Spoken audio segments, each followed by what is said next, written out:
Dear students, आप सभी का एक बार फिर से स्वागत है आपके ही अपने चैनल एक्सपी क्लासेस में। मैं चेतन प्रताप आज आपके लिए बहुत ही अवेटेड वीडियो लेकर आया हूं, जिसका आपको बहुत ही इंतजार था, क्योंकि इस पर आप लोगों ने बहुत कमेंट करके कहा था कि सर कॉम्प्लेक्स सेंटेंस पर वीडियो बनाइए। हालांकि इस पर मैं वीडियो पहले ही देख चुका हूं, लेकिन सिंथेसिस के अंतर्गत मैंने वीडियो नहीं दिया। तो आज के वीडियो में हम लोग बात करेंगे कि कैसे सिंथेसिस के अंतर्गत कॉम्प्लेक्स सेंटेंस बनाया जाता है। यानी सिंथेसिस का मतलब होता है वाक्यों को जोड़ना। दो या दो से अधिक सेंटेंसेस को हम जोड़कर जब एक सेंटेंस बनाते हैं, और जो जोड़ने के बाद जो एक सेंटेंस बनता है उसको अपन लोग या तो वो हो सकता सिंपल बनेगा, या कॉम्प्लेक्स बनेगा, या कंपाउंड बनेगा। तो आज की वीडियो में अपन लोग कॉम्प्लेक्स पर बात करेंगे। कॉम्प्लेक्स सेंटेंस होता क्या, तो ध्यान दीजिए, समझ लीजिए। कॉम्प्लेक्स सेंटेंस का मतलब होता है मिश्रित वाक्य, यानी ऐसा वाक्य जिसमें एक प्रिंसिपल क्लॉज और एक से अधिक, यानी कम से कम एक या एक से अधिक सबऑर्डिनेट क्लॉज हो। ध्यान दीजिए, एक प्रिंसिपल क्लॉज एक subordinate clause is equal to complex. एक से अधिक भी सबऑर्डिनेट क्लॉज हो सकते हैं। अब ये क्लॉज शब्द क्या है, इसको समझिए। बड़े वाक्य का एक छोटा हिस्सा जो अपने आप में वाक्य हो। बड़े वाक्य का एक ऐसा हिस्सा या एक हिस्सा, कुछ भी कह सकते हैं, जो अपने आप में एक वाक्य वो होता है आपकी क्लॉज। तो यहां दो क्लॉज होगी कम से कम, एक प्रिंसिपल क्लॉज होगी, एक सबऑर्डिनेट क्लॉज, मिला के कॉम्प्लेक्स। ठीक है, जो प्रिंसिपल क्लॉज होगी वो एक ही होगी, सबऑर्डिनेट क्लॉज एक से अधिक हो सकती है। ठीक है, तो अपन जब से सिंथेसिस के अंतर्गत ये चीज करेंगे तो इसमें अपन को होगा क्या और करना कैसे, इसको समझिए। जो आपकी सबऑर्डिनेट क्लॉज होगी वो हो सकता है आपकी नाउन क्लॉज हो सकता है नाउन क्लॉज हो सकता है एडजेक्टिव क्लॉज हो, और हो सकता है आपकी एडवर्ब क्लॉज हो। एडवर्ब क्लॉज यानी जो नाउन क्लॉज हो, जो आपकी सबऑर्डिनेट क्लॉज होगी वो नाउन क्लॉज हो सकती है, एडजेक्टिव क्लॉज हो सकती है, और एडवर्ब क्लॉज हो सकती है। इनमें से कुछ भी हो सकती है, तीनों में से कोई भी एक। तो अपन को करना क्या है, अब चूंकि ये कह सकते हैं अपन लोग, दूसरी भाषा में ये भी बोल सकते हैं कि जो कॉम्प्लेक्स है वो तीन प्रकार की क्लॉज से मिलकर बन सकता है। या हो सकता कॉम्प्लेक्स सेंटेंस में जो सबऑर्डिनेट क्लॉज होगी वो नाउन क्लॉज से मिलकर बनी होगी, या एडजेक्टिव क्लॉज से, या एडवर्ब क्लॉज से। या ये भी बोल सकते हैं कि सबऑर्डिनेट क्लॉज हो सकता है नाउन क्लॉज हो, सबऑर्डिनेट क्लॉज हो सकता है एडजेक्टिव क्लॉज हो, सबऑर्डिनेट क्लॉज हो सकता है एडवर्ब क्लॉज हो। ठीक है, और अब नाउन क्लॉज जो होगी वो नाउन का काम करेगी, और एडजेक्टिव क्लॉज एडजेक्टिव का काम करेगी, विशेषण का काम करेगी, और एडवर्ब क्लॉज एडवर्ब का काम करेगी। तो समझ लीजिए, नाउन क्लॉज माने संज्ञा उपवाक्य, एडजेक्टिव क्लॉज माने विशेषण उपवाक्य, और एडवर्ब क्लॉज माने क्रिया विशेषण उपवाक्य, जो क्रिया की विशेषता बताए। ठीक, तो यहां होना क्या है एक्चुअली में समझे। जो आपकी प्रिंसिपल क्लॉज सबऑर्डिनेट क्लॉज को मिला के कॉम्प्लेक्स होता है, वो सबऑर्डिनेट क्लॉज जो है, प्रिंसिपल क्लॉज तो जब तो रहेगी, लेकिन जो सबऑर्डिनेट क्लॉज है वो हो सकता है नाउन क्लॉज हो, या एडजेक्टिव क्लॉज हो, या एडवर्ब क्लॉज हो। तीन में से एक हो सकती है। तो सबसे पहले अपन लोग चर्चा करेंगे नाउन क्लॉज की मदद से कॉम्प्लेक्स सेंटेंस को बनाना सीखेंगे, नाउन क्लॉज की मदद से। तो पहले तो ये समझ लीजिए नाउन क्लॉज होती क्या है। नाउन क्लॉज, नाउन का मतलब होता है संज्ञा, क्लॉज का मतलब होता है उपवाक्य, यानी संज्ञा उपवाक्य। इसकी मदद से अपन को सबऑर्डिनेट क्लॉज बनाना है, और फिर प्रिंसिपल क्लॉज में सबऑर्डिनेट क्लॉज जोड़ देना है, और ट्रांसलेट करके कॉम्प्लेक्स बना देना है। इतनी सी बात है। अब जो नाउन क्लॉज हो, चाहे वो एडजेक्टिव क्लॉज हो, चाहे एडवर्ब क्लॉज हो, या नाउन क्लॉज हो, कोई भी क्लॉज हो, वो कुछ विशेष प्रकार की कंजंक्शन से मिलकर बनती हैं। इसको समझ लें। जैसे समझ जाइए कौन कौन सी कंजंक्शन होगी, तो मैं इसको आपको समराइज करके बताता हूं। WH वर्ड कंजंक्शन के रूप में यूज हो सकते हैं, दैट यूज हो सकता है इधर, और इफ और वेदर। याद रख लीजिए, नाउन क्लॉज जो होगी आपकी WH वर्ड, इफ, वेदर या दैट, इतने वर्ड्स का यूज करके आपकी नाउन क्लॉज बन सकती है। ध्यान दीजिए, WH वर्ड में आपका आएगा who, whose, whom, when, where, why, how much, how many,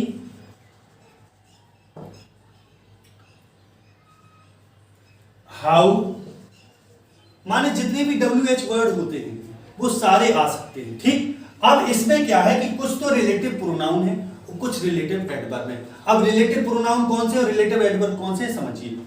who, whose, हुम और दैट और आपका विच, ये आपके रिलेटिव प्रोनाउन होते हैं। बाकी ये how much, how many, how, why, where, when, ये सब रिलेटिव एडवर्ब होते हैं। लेकिन आपको इन सब के चक्कर में नहीं पड़ना कि किसको क्या कहते हैं। आप तो जो मोस्ट इंपोर्टेंट पॉइंट है इसमें याद रखने वाला कि जो नाउन क्लॉज होगी वो आपकी कुछ विशेष प्रकार की कंजंक्शन से मिलकर बनेगी। और वो कंजंक्शन कौन कौन सी होंगी, तो आप होल सोल इनको याद रखें कि WH वर्ड के अंतर्गत ये सभी आ जाएंगी। ठीक है, तो WH वर्ड कंजंक्शन के रूप में यूज करेंगे, दैट यूज करेंगे, इफ यूज करेंगे, वेदर यूज करेंगे। बस इतना दिमाग में रखिए कि नाउन क्लॉज के का प्रयोग करके जब अपन लोग कॉम्प्लेक्स बनाएंगे तो इतनी कंजंक्शन यूज होगी, WH वर्ड, दैट, इफ और वेदर। क्लियर हो गया। अब आपने देखा होगा कि मैं सिंथेसिस में सिंपल में मैंने बताया है कई जगह, या फिर से बताता हूं कि जब अपन सिंथेसिस करते हैं तो सेंटेंस दो या दो से अधिक सेंटेंस जोड़ के अपन को एक सेंटेंस बनाना होता है। और अपन जो सेंटेंस बनाते हैं तो क्या करते हैं, उसको पहले जिन सेंटेंस को जोड़ते हैं उनको पढ़ते हैं, उनका अर्थ निकालते हैं और अर्थ निकालने के बाद उनको जोड़ देते हैं। यहां जब जोड़ेंगे अपन लोग तो यहां जो अर्थ आएगा इन कंजंक्शंस का अर्थ वो आएगा की के साथ मिलके आएगा, की, यानी इनके पर्सनल अर्थ में हम लोग की जोड़ देंगे। क्या जोड़ देंगे, की। जैसे फॉर एग्जांपल हु दिया है तो हु का मतलब कौन होता है, तो यहां की कौन होगा। हुज का मतलब क्या होता है, किसका, तो की किसका, इस टाइप से मतलब है ना।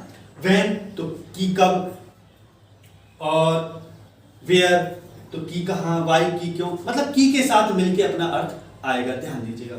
दैट का मतलब तो की होता ही है। इफ और वेदर, ये डायरेक्ट इनडायरेक्ट का जब इंटेरोगेटिव सेंटेंस अपन लोग बनाते हैं यस नो टाइप वाला जो हेल्पिंग वर्ब से शुरू होता है, उसमें इफ और वेदर का यूज होता है ना विकल्प के रूप में। तो इफ और वेदर का मतलब भी की क्या से निकलेगा, की क्या। इफ का मतलब भी वही और वेदर का मतलब भी वही। तो यहां अपन को मेन चीज क्या ध्यान रखनी है, ये कंडेंसर रहेगी और इनके साथ की क्या का अर्थ आएगा, यानी की का अर्थ आएगा। सभी के अपने अपने अर्थ में की जुड़ा होगा, ध्यान दीजिएगा। तो एक बात तो अपन को ये याद रखनी कि इन कंजंक्शन का प्रयोग करके नाउन क्लॉज बनेगी। अब दूसरी जो मोस्ट इंपोर्टेंट थिंग है वो अपन को ये याद रखनी है कि जो आपका सेंटेंस अपन लोग बनाएंगे या तो वो सेंटेंस एक्टिव वॉइस में बना होगा, बनाएंगे, या पैसिव वॉइस में। एक्टिव या पैसिव दोनों में से किसी एक में बना सकते हैं, या एक्टिव वॉइस में बना सकते हैं या पैसिव वॉइस में। क्लियर हो गया आपको। तो नाउन क्लॉज के अंतर्गत दो पॉइंट याद रखने हैं। पहला point WH word, that, if और वेदर ये कंजंक्शन के रूप में प्रयोग करेंगे नाउन क्लॉज के अंतर्गत, जिनका हिंदी में अर्थ होगा की के साथ मिलकर। ठीक है, यानी की उनमें जोड़ देंगे उनके पर्सनल अर्थ में। फिर या जब सेंटेंस को बनाएंगे तो या तो एक्टिव में बना सकती है या पैसिव वॉइस में बना सकती है। ठीक, ये दो पॉइंट क्लियर हो गए। अब तीसरा पॉइंट अपन को ये ध्यान देना, लेकिन ये पॉइंट कोई विशेष याद करने योग्य पॉइंट नहीं है, ना इसको दिमाग में रखना है, लेकिन फिर भी मैं आपको बताता हूं। वो तीसरा पॉइंट क्या है, जो आपकी नाउन क्लॉज होगी वो नाउन क्लॉज 5 तरीके से प्रयोग हो सकती है। पहला जो तरीका है वो कर्ता के रूप में, दूसरा कर्म के रूप में, तीसरा प्रपोजिशन के कर्म के रूप में, चौथा केस इन पोजीशन के रूप में, पांचवा कॉम्प्लीमेंट के रूप में। यानी नाउन क्लॉज 5 तरीके से, या ये कहें कि 5 जगह प्रयोग हो सकती है। पहला subject to a verb, subject to a verb के रूप में, दूसरा object to a verb, object to a verb, तीसरा object to a preposition, object to a preposition, पांचवा चौथा complement to a verb, complement to a verb, पांचवा case in a position, case in a position, a position. यानी जो noun clause होगी वो इतने तरीके से यूज हो सकती है। अब इनके अर्थ को समझे। सब्जेक्ट टू अ वर्ब माने कर्ता के रूप में, ऑब्जेक्ट टू अ वर्ब माने कर्म के रूप में, ऑब्जेक्ट टू अ प्रपोजिशन यानी प्रपोजिशन का ऑब्जेक्ट यानी प्रपोजिशन के बाद, यानी प्रपोजिशन के बाद यानी प्रपोजिशन के ऑब्जेक्ट के रूप में, कॉम्प्लीमेंट टू अ वर्ब यानी हेल्पिंग वर्ब के तुरंत बाद नाउन क्लॉज का प्रयोग जब होता है तो उसको बोलते हैं कॉम्प्लीमेंट टू अ वर्ब के रूप में प्रयोग होना। फिर case in a position, case apposition होता है नाउन सिंथेसिस में आपने पढ़ा होगा, सिंपल सेंटेंस में 2 कॉमा के बीच में जब अपन नाउन की विशेषता को लिखते हैं तो वो कहलाता है केस एपोजिशन। ठीक, तो इतने तरीके से आपकी नाउन क्लॉज प्रयोग हो सकती है। फिर से मैं आपको एक बात बताता हूं, ध्यान दीजिए, मेन पॉइंट आपको याद ये रखना है, principal clause plus subordinate clause is equal to complex. जो आपका सबऑर्डिनेट क्लॉज होगी यानी जो कॉम्प्लेक्स सेंटेंस बनाएंगे वो 3 प्रकार से बना सकती है, या ये कहें कि या तो नाउन क्लॉज का प्रयोग करके, या एडजेक्टिव क्लॉज, या एडवर्ब क्लॉज। अब जो नाउन क्लॉज का प्रयोग करके अपन लोग अभी सीख रहे, वो नाउन क्लॉज कैसे बनेगी, तो WH वर्ड, दैट, इफ और वेदर, और इनका जो अर्थ होगा वो क्या होगा, की के साथ मिलके अर्थ आएगा। ठीक, ये मेन पॉइंट ये आपको याद रखना है, नाउन क्लॉज इनका प्रयोग करके बनेगी। अब जब सेंटेंस को अपन बनाएंगे, सेंटेंस को पढ़ेंगे, मिला के जब जोड़ेंगे, ठीक है, और जब जोड़ेंगे तो क्या होगा, आप या तो सेंटेंस को एक्टिव वॉइस में बना सकते हैं, पैसिव वॉइस में, और दूसरी चीज जो नाउन क्लॉज प्रयोग होगी वो इतने तरीके से प्रयोग हो सकती है, subject to verb, object to verb, object to preposition, complement to verb, case in apposition. तो अब खेल शुरू करते हैं, आपको एग्जाम्पल के थ्रू मैं बताता हूं कि अब कैसे करना और क्या करना, बड़ा आसान है, देखिए जरा। तो अब देखते हैं बनाना कैसे है सेंटेंसेस को, जो एग्जाम्पल के थ्रू अपन लोग समझते हैं। लेकिन इसके पहले मैं कुछ मेन पॉइंट्स बताता हूं, उनको ध्यान रखिएगा आप लोग। मेन पॉइंट्स ये हैं, अगर आपको टेंस जब आप सिंथेसिस करें, पहले तो ये जोड़ना, चूंकि कॉम्प्लेक्स अपन को बनाना होता है तो जोड़ना होता है सेंटेंस को, तो अपन लोग सबसे पहला जो स्टेप है वो क्या करना होता है, जो सेंटेंस जोड़ने के लिए होते हैं सबसे पहले आप उनको पढ़िए। ठीक, पढ़ने के बाद उनको ऐसे दिमाग में मिलाइए कि जिनको आप जोड़ो उन सभी का मिश्रित अर्थ आ जाए, मिला के अर्थ आ जाए, फिर उसको ट्रांसलेट कीजिए। ये एक जनरल स्टेप है, ये करना ही होता है। दूसरी चीज, अब इसके अंतर्गत अपन को क्या ध्यान देना है, तो इसके अंतर्गत अपन को मेन चीज जो है वो ये ध्यान देना है। ध्यान दो, मैं आपको बता रहा हूं, आपको मिल जाए इट, दिस, दस, सो, इतने वर्ड्स मिल जाए कहीं किसी एक सेंटेंस में होंगे, या नहीं भी हो तो कोई दिक्कत नहीं, लेकिन अमूमन आपको ये चीज मिलेगी। अगर ये वर्ड्स आपको मिल जाए तो समझ जाइए इन्हीं वर्ड्स में, इन्हीं वर्ड्स की जगह या तो इट, दिस, या दस, या सो, इन्हीं की जगह आपको सीधा एक पूरा सेंटेंस रख देना है, कोई ना कोई कंजंक्शन के साथ ऐड करके, कोई ना कोई कंजंक्शन के साथ ऐड करके। क्लियर हो गई बात? तो ये मेन पॉइंट आप ध्यान रखिएगा इसका। तो पहला तो जो पॉइंट ये है कि WH वर्ड, दैट, इफ और वेदर का प्रयोग करके नाउन क्लॉज बनती है। जहां भी इट, दिस, दस, सो आ जाए उसी जगह क्लॉज रख देते हैं, पहली चीज। अब जो नेक्स्ट है, अब और क्या याद रखना है इसमें, तो अब इसके बाद जो याद रखने वाली चीज ये है कि जैसे वाई है तो वाई कहां यूज होगा, जहां कारण की बात हो रही हो। वेयर कहां यूज होगा, जहां हियर और देयर शब्द आए, हियर और देयर। तो जान लीजिए वहां जगह की बात हो रही, तो जहां जगह की बात हो रही उधर वाई यूज होगा। और जहां संख्या की बात हो रही हो, गिनती की, तो हाउ मैनी यूज होगा। मात्रा की बात हो रही होगी तो हाउ मच होगा। तो इस तरीके से ये जो सारे WH वर्ड थे जो आपको मैंने भी कंजंक्शन के थ्रू बताए, कंजंक्शन में बताया कि ये कंजंक्शन है, उनका जो अपना पर्सनल अर्थ है, जब उनसे संबंधित बात हो रही हो, ठीक है, तो जानिए कि उनको वही प्रयोग होगा जहां उनका यूज होना है। जैसे वेयर तो जगह के लिए। अब जैसे कहीं भी आपको मिल जाए सेंटेंस में, दोनों में से एक सेंटेंस मिल जाए, समथिंग, नथिंग, एनीथिंग, थिंग से रिलेटेड बात हो रही हो, तो अपन लोगों को यूज करना है व्हाट का यूज। ठीक है, तो चूंकि की क्या का अर्थ आएगा तो वहां व्हाट का यूज करना है। इसके बाद जहां बात हो रही हो समवन, एनीवन, नन, वन, यानी पर्सन से रिलेटेड बात हो रही होगी तो उधर अधिकतर हु, हुज और हु में से कुछ ना कुछ लगेगा। ठीक, अब इतना तो क्लियर हो गया। जहां विकल्प की बात हो रही हो, जैसे डायरेक्ट इनडायरेक्ट में आप पूछते हैं क्या तुम स्कूल जाओगे, do you go to school, क्या स्कूल जाते हो, do you go to school, तो इफ या वेदर। जब विकल्प की बात हो रही होगी तो इफ या वेदर लगाएंगे। जब साधारण एफर्मेटिव सेंटेंस होगा तो अपन लोग दैट लगाएंगे कंजंक्शन के रूप में। हालांकि ये जो मैंने अभी बोल दिया इत्यादि समझ में नहीं आएगा, लेकिन एग्जाम्पल में आपको आ जाएगा पहला। और फिर दूसरी चीज इसमें एक और बात याद रखनी, वो ये कि जो आपका नाउन क्लॉज होगी या तो सब्जेक्ट के रूप में यानी कर्ता के रूप में, या कर्म के रूप में, या प्रपोजिशन के बाद यानी प्रपोजिशन के कर्म के रूप में, या कॉम्प्लीमेंट के रूप में, या केस इन एपोजिशन के रूप में। अब इनको देखते हैं करना क्या है। अभी तक जो मैंने आपको बताया उसमें आप जो मेन पॉइंट है वो केवल दो चीजें याद रखनी। पहली चीज, ये वर्ड्स मिल जाए तो इनकी जगह क्लोज लगानी है। दूसरी चीज, WH वर्ड का प्रयोग करके अपन लोग नाउन क्लॉज बनाएंगे, और जब नाउन क्लॉज बनाएंगे तो आपका की के साथ मिलके अर्थ आएगा। अब एग्जाम्पल के थ्रू देख लो। जैसे पहला एग्जाम्पल मैंने लिया है, यू आर अ थीफ, तुम चोर हो, it is known to all, ये सब जानते हैं। तो जब इन सेंटेंस को अपन ने पढ़ लिया, अब अपन लोग जब इसको बनाएंगे, सिंथेसिस करेंगे, तो अपन क्या बोलेंगे? अगर इनको मिला के करना क्या है, मिलाना है और मिला के अर्थ बनाना है। तुम you are a thief, it is known to all, ये सब जानते हैं। तुम चोर हो, सब जानते हैं। तो दो तरीके से बोल सकते हैं कि तुम चोर हो, सबको ज्ञात है, एक चीज। दूसरी चीज, तुम चोर हो, ये सब जानते हैं, ऐसा। यानी सेंटेंस भी एक्टिव या पैसिव किसी भी बना सकते हैं। फिर लेकिन मैंने अभी एक चीज बताई आपको, इट दिस दस सो, जहां ये वर्ड्स मिल जाए समझिए उसी जगह एक पूरा वाक्य रख देना है। जैसे इस वाले सेंटेंस में इट मिल गया, आप ये वाला पूरा वाक्य इसमें धर दीजिए। चूंकि दोनों असर्टिव है तो अपन लोग क्या करेंगे, इट की जगह क्या रख देंगे, दैट की, दैट से जोड़ के लगा दीजिए, दैट की you are a thief is known to all, is known to all, इस टाइप से। तो यानी जो आपकी ये आपकी क्लॉज हो गई, कितनी, ये क्लॉज हो गई आपकी।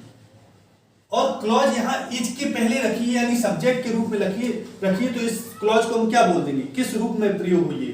ये हुई आपकी सब्जेक्ट हुआ वर्ब, यानी कर्ता के रूप में। क्लियर हो गई? बहुत आसान है, कोई कठिन नहीं है। अब इसी को हम ऐसे बोल सकते हैं कि तुम चोर हो, is known to all.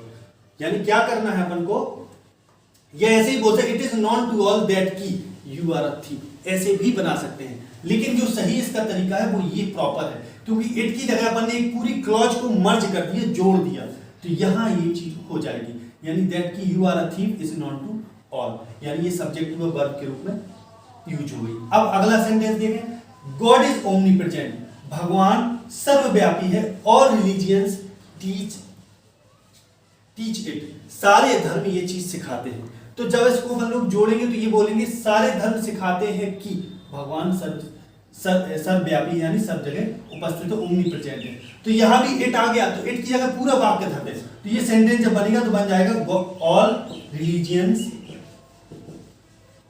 Teach that की के साथ मिलकर अर्थ आना ना, दैट की God is omnipresent, God is omnipresent, कि भगवान सर्वव्यापी है, गॉड इज ओमनीप्रेजेंट। अब यहां जो मुख्य क्रिया टीच है, और टीच के बाद क्लॉज आ गई आपकी। तो टीच मेन वर्ब है, मेन वर्ब के बाद क्या आता है, ऑब्जेक्ट। तो ये नाउन क्लॉज किस रूप में यूज हो गई, यानी ऑब्जेक्ट के रूप में, ऑब्जेक्ट हुआ वर्ब, वर्ब के ऑब्जेक्ट के रूप में। क्लियर? तो दो प्रकार से नाउन क्लॉज के यूज आ गए आपको। हालांकि ये पेपर में आपसे नहीं पूछेगा, पेपर में आपसे दो सेंटेंस दे देगा, कहेगा जोड़ के बनाओ। तो अपन को पहला स्टेप ये करना है, दोनों सेंटेंस को पढ़ना है, मिला के अर्थ निकालना है, जोड़ देना है, बात खत्म हो गई। जहां भी इट दिस दस सो आ जाए वहीं क्लॉज लगा देनी है। That WH word if a whether का प्रयोग करके आपकी क्लॉज बनेगी। अब देखिए अगला sentence, mister said something, mister Singh said something, mister Singh ने कुछ कहा, I do not agree to it, मैं इस पर सहमत नहीं हूं। तो मैं सहमत नहीं हूं कि क्या मिस्टर सिंह ने कहा, तो ऐसे ही बनेगा। तो यहाँ इट जो आया है, इट की जगह अपन ये पूरा सेंटेंस रखते हैं। लेकिन समथिंग, मैंने बोला ना, समथिंग, नथिंग, एनीथिंग, थिंग से रिलेटेड चीज आया तो अपन को करना है व्हाट। तो आगे वाले सेंटेंस में इट की जगह ये पूरा वाक्य रख दीजिए, I do not agree to what, की क्या। अब कुछ लोग बोलेंगे व्हाट का अर्थ जो का आता है इसमें, तो कहीं भी आप जो का अर्थ ले सकते हैं, लेकिन की का ही अर्थ है वो एक्चुअल में। What mister Singh said, mister Singh said, ये चीज आपकी हो जाएगी। तो क्लियर हो गया इतना। अब इधर आप कहेंगे ये नाउन क्लॉज का कौन सा रूप है, तो आप देखेंगे टू एक प्रपोजिशन है, और टू प्रपोजिशन के तुरंत बाद क्लॉज आ गई, तो इसको बोलेंगे क्या, ऑब्जेक्ट हुआ प्रपोजिशन, यानी प्रपोजिशन के कर्म के रूप में क्लॉज हो गई। अब देखें अगला जो एग्जाम्पल है, अगला एग्जाम्पल बहुत बढ़िया है। अगला देखें एग्जाम्पल, अगला क्या कह रहा है, अगला है Ram has failed in the examination, Ram examination में फेल हो गया, the reason is his carelessness, जो कारण है वो केयरलेसनेस है। तो अब इसको जब अपन जोड़ेंगे तो अपन क्या बोलेंगे, Ram has failed in the examination, Ram examination में फेल हो गया, the reason is his carelessness, जो कारण है वो उसकी लापरवाही है। तो इसको जब मिलाएंगे अपन तो ऐसे बोल सकते Ram's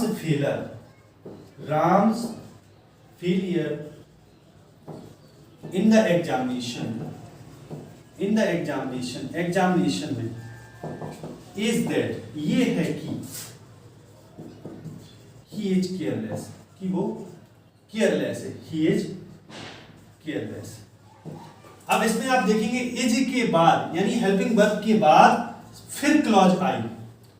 जब हेल्पिंग वर्ब के बाद सीधी क्लॉज आती है तो उसको बोलते हैं complement.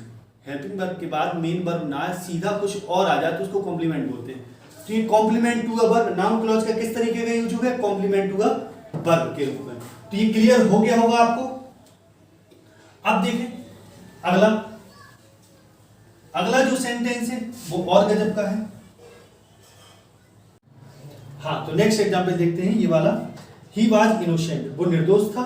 This was his statement, ये इसकी स्टेटमेंट थी। इट वाज रॉन्ग, ये गलत थी, यानी स्टेटमेंट गलत थी। तो मैंने बताया इट दिस द सो, जहां ये वर्ड्स आ जाएं उसी जगह क्लॉज लगा देनी है। तो यहाँ चूंकि दो सेंटेंस क्लॉज के रूप में अपन को जोड़ के लिखना होंगे, इन दोनों को जोड़ना है। तो पहले तो ये समझ लें जो स्टेटमेंट है वो क्या है। उसकी जो स्टेटमेंट है वो ये है कि वो निर्दोष था। तो इस स्टेटमेंट को केस इन पोजीशन में चेंज कर लीजिए इस प्रकार से, जैसे हिज स्टेटमेंट। अब उसकी स्टेटमेंट क्या थी? दैट की, कॉमा लगा के विशेषता के रूप में लिख दी दैट की। ही वाज इनोसेंट, यानी स्टेटमेंट जो है वो ये क्लॉज हो गई, वो भी एपोजिशन के रूप में दो कॉमा के बीच में। फिर बाज रहा, इस टाइप से आपका हो जाएगा। क्लियर? तो ये जो हुआ क्लॉज का कौन सा रूप हो गया? केस इन अपोजिशन वाला। क्योंकि केस इन अपोजिशन क्या होता है? जिस नाउन या प्रोनाउन की विशेषता होती है वो आपकी पूरी स्टेटमेंट या कहेंगे क्लॉज के रूप में होती है। कहने का मतलब ये क्लॉज हो गई आपकी, तो जो विशेषता होती है वो दो कॉमा के बीच में रख दी जाती है। तो यहाँ जो क्लॉज है वो दो कॉमा के बीच में है। तो ऐसी स्थिति में ये यूज हो जाएगा नाउन क्लॉज का केस इन अपोजिशन वाला यूज। ठीक है, तो ये सेंटेंस इस टाइप से हो जाएगा। तो ध्यान दीजिएगा, जब भी दो तीन सेंटेंस हो और एक सेंटेंस के नाउन या प्रोनाउन की विशेषता अगले में पूरी बताई है, उसके बारे में बताया गया है नाउन के बारे में दूसरे सेंटेंस में, तो वो क्या करना है अपन को? वो नाउन रख लेना है। जैसे यहाँ स्टेटमेंट आई, अब इस टाइप से तो क्या करना है? जैसे ये स्टेटमेंट आ गई तो इस स्टेटमेंट को अपन को क्या स्टेटमेंट है, दो कॉमा के बीच वो स्टेटमेंट क्लॉज ला के दैट से जोड़ कर लिख दीजिए। और फिर अगली जो शेष सेंटेंस मतलब चूंकि ये करता हो जाएगा इतना पूरा, तो बाकी जो शेष है वो आपका मेन वर्ब या हेल्पिंग वर्ब से लेकर लास्ट तक हो जाएगा। तो ध्यान दीजिएगा, ऐसे सेंटेंस आपको न्यूज से रिलेटेड, फैक्ट्स तथ्य होगा, कोई स्टेटमेंट होगी, माने इस टाइप के सेंटेंस आपको मिलेंगे। तो इतना तो क्लियर हो गया होगा। अब जरा और देखते हैं थोड़ा एग्जाम्पल। अब देखते हैं थोड़ा दो तीन एग्जाम्पल और हैं जिससे ये कॉन्सेप्ट आपको पूरा नाउन क्लॉज क्लियर हो जाएगी। देखिए, यदि आपको सेंटेंस कुछ इस टाइप से मिले कि इंटेरोगेटिव साथ में सेंटेंस हो, यानी दो में से एक सेंटेंस या दोनों सेंटेंस जब इंटेरोगेटिव हो तो उसको बनाना कैसे समझिए। उसको आपको जो डायरेक्ट इनडायरेक्ट का रूल होता है वो फॉलो करा देना है, यानी सेंटेंस को असर्टिव में बना देना है क्लॉज के साथ स्टार्ट करके। क्लियर? देखिए जरा कैसे करना है। जैसे ही डज नॉट नो, वह नहीं जानता। हु इज सी, वह कौन है। वह नहीं जानता वह कौन है, लेकिन अब जब इन दोनों को अपन लोग जोड़ेंगे तो कैसे बोलेंगे? वह नहीं जानता कि कौन, की के साथ मिलकर आता था कि कौन वह है। तो कैसे हो जाएगा सेंटेंस?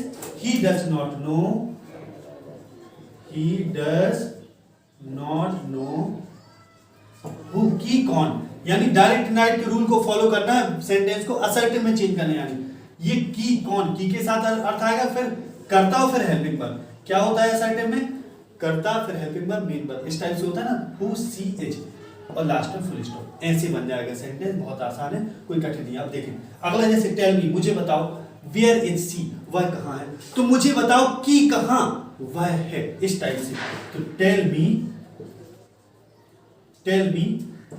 वेयर, की कहाँ, सी एच, इस टाइप से हो जाएगा, लास्ट में फुल स्टॉप। क्लियर? अब अगला देखें जरा, ही मे बी इनोसेंट, वो इनोसेंट हो सकता है।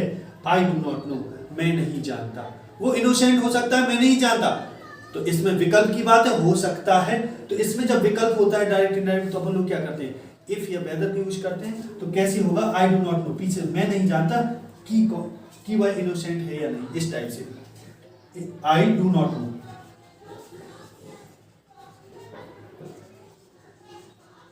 वेदर की यदि या कि क्या, ही इज इनोसेंट।